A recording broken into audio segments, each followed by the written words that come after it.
La nuit, c'est le moment où les esprits s'entremêlent. Quand je dis les esprits s'entremêlent, vous comprenez bien de quoi je suis en train de parler.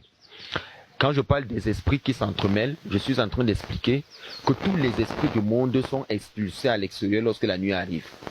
Des fois, pendant la pleine lune, ça c'est le moment idéal, c'est le moment où tous les ancêtres sortent par la pleine lune, c'est pour ça qu'il y a la pleine lune, pour venir parler à leurs différentes générations.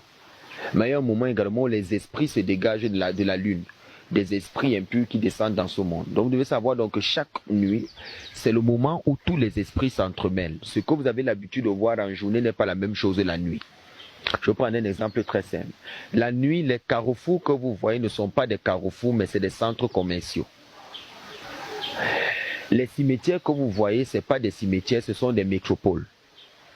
Il faut bien comprendre ce que je dis. Les cimetières, la nuit, ce sont des métropoles. Les lieux de commerce que vous voyez, que ce soit les carrefours, que ce soit les chemins, les ponts, les ruelles, les rivières, ce sont des mondes inimaginables. Non. Parce que la nuit, même quand vous rencontrez une belle femme, ce n'est pas une belle femme. Des fois, la nuit, quand vous rencontrez une femme, ce n'est pas une femme. Et quand vous rencontrez un homme, ce n'est pas un homme.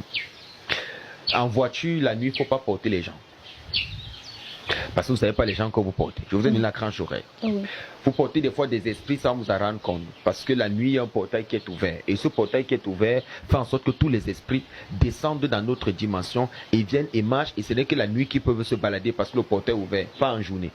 Le soleil ne laisse pas passer ce genre de choses. Ce n'est que la lune qui laisse passer ce genre de choses. Donc vous devez donc savoir que la nuit, il y a beaucoup d'esprits qui sont dehors. Les boutiques ne sont donc plus des boutiques. Les carrefours que vous voyez, le petit carrefour, c'est pour ça que quand vous faites certains travaux mystiques, on va des fois déposer certaines choses dans les carrefours. C'est pour ça que dans les carrefours, vous voyez des fous dans un carrefour. Pourquoi? Parce que un fou dans le carrefour, c'est celui qui a vécu dans la nuit, la métropole ou la grande ville. Il a vu de l'affluence. C'est pour ça qu'il reste là même en journée. Il est toujours sûr que c'est toujours la ville dans laquelle il est. C'est pour ça qu'il tourne dans le même carrefour, dans le même endroit. Parce que ce que vous voyez en journée, que c'est le fou qui tourne autour d'un carrefour, ce n'est pas le fou la nuit. Lui, il sait à l'intérieur de lui que dans la nuit, c'est tout un monde qui vient là. C'est pour ça qu'il n'arrête pas de parler seul. Il parle à qui vous ne savez pas. Il discute avec qui vous ne savez pas. Pourquoi? Parce que la nuit, ce qu'il voit, ce n'est pas ce que vos deux yeux voient. Les ponts ne sont donc pas des ponts, mais c'est des grandes lagunes, c'est des mondes incroyables. C'est vous qui êtes dans cette dimension, vous continuez à penser que non, ça se limite à votre niveau, ça se limite au niveau où vous êtes. Non. C'est un monde d'acceplir, c'est un monde de miroir. C'est pour ça que j'ai beaucoup horreur de ceux qui se mirent. Parce que les gens ne savent pas que le seul moyen, le moyen d'entrer dans notre dimension dans laquelle nous nous trouvons, c'est au travers des miroirs. Ce n'est pas les miroirs que les entités arrivent dans notre monde. Vous allez tout vous rendre compte que vous avez toujours un réflexe.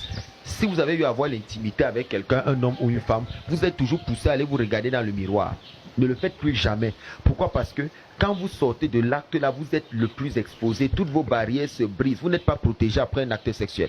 Donc n'allez donc pas vous mirer, parce qu'en vous regardant devant un miroir, vous permettez aux esprits du Bacchus, esprit du Bacchus divin inférieur ou supérieur, d'entrer au travers du miroir et de venir vous retrouver dans la dimension où vous vous trouvez, les entités du bas astral qui viennent vous retrouver et qui vous habitent seulement au travers du miroir parce que vous êtes exposé. Donc vous devez donc comprendre qu'il y a une grande mystique derrière les miroirs. Vous ne vous êtes jamais posé la question de savoir pourquoi dans les boîtes de nuit vous ne connaissez pas tout le monde. Pour ceux qui vont en boîte. Même si c'est la boîte de nuit de ton quartier. Quand tu es en dedans, tu ne peux pas connaître 80% des gens qui sont dedans. Et parfois on se demande où est-ce que ces personnes sortent. Justement, parce que lorsque le miroir, vous vous êtes posé la question pourquoi il y a des miroirs dans les boîtes de nuit? Non. Justement parce que, c'est pas tout, mais je vous donne le secret des boîtes de nuit. Les miroirs qui sont là, c'est pour détecter les esprits du Bacchus divin. Lorsque vous êtes un démon incarné dans une chair, ou que vous êtes une entité spirituelle incarnée dans une chair, vous dansez avec les gens, mais vous n'êtes pas visible au miroir. Le miroir ne montre pas le reflet des esprits. Et il n'y a que les initiés pour pouvoir comprendre qui dans la salle. Des fois, vous regardez le miroir dans la boîte de nuit, le miroir ne reflète pas les gens qui sont là. Mais quand vous tournez, vous regardez ces gens sont plus nombreux que ce que vous voyez dans le miroir. Pourquoi? Parce qu'il y a beaucoup d'entités qui profitent de ce moment-là pour sortir et venir entrer. Vous ne savez donc pas quelle fille vous embarquez la nuit. Vous ne savez donc pas quel homme que vous rencontrez la nuit. Vous ne savez pas quel esprit. Parce que tous ceux qui convergent dans ces lieux, ce sont des personnes qui sont déjà prédisposées à être des personnes très compliquées. Il y a beaucoup d'ignorants qui ne comprennent pas. Je vous donne un exemple simple pour que vous puissiez aussi comprendre. La nuit est très dangereuse. Évitez de déféquer dans les hôtels. Vous ne savez pas ce que c'est. Est-ce que vous savez ce qui se passe dans les hôtels? Pas tous les hôtels, mais les hôtels en réalité, lorsque vous déféquez là, où vous avez un acte sexuel, ça reste sur les grailles ou tout le reste. Ces entités qui sont là, on utilise ça pour faire autre chose. Même vos propres selles que vous laissez dans un hôtel vous connectent à des esprits. Donc vous devez savoir que ça c'est l'une des choses concernant la nuit. La nuit n'est pas ce que vous pensez. La nuit n'est pas parce que vous avez vu un voisin, vous avez vu telle personne, vous avez vu telle personne. Ce n'est pas ça la nuit. La nuit, c'est tout autre chose. La nuit, c'est autre chose. La nuit, comme on dit, tous les chats sont gris. Ce n'est pas qu'ils sont gris, mais c'est que ce que tu vois en journée, ce n'est pas la même chose la nuit. Il y a comme une sorte d'envoûtement. Même les personnes que vous rencontrez en route, ne vous arrêtez pas. Vous pouvez des fois porter une sirène humaine sans savoir vous avez porté une sirène humaine ou un esprit à poquer dans votre voiture sans savoir.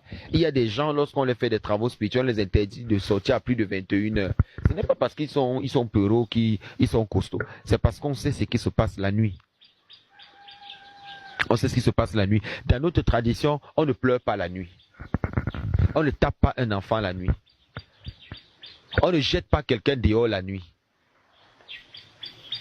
Si quelqu'un fait quelque chose, on ne met pas la personne dehors. Pourquoi? Parce que selon la tradition mystique Bassa, il y a ces entités qui sont dehors, qui vont profiter des personnes vulnérables et entrer dans cette personne et lui faire un certain nombre de choses.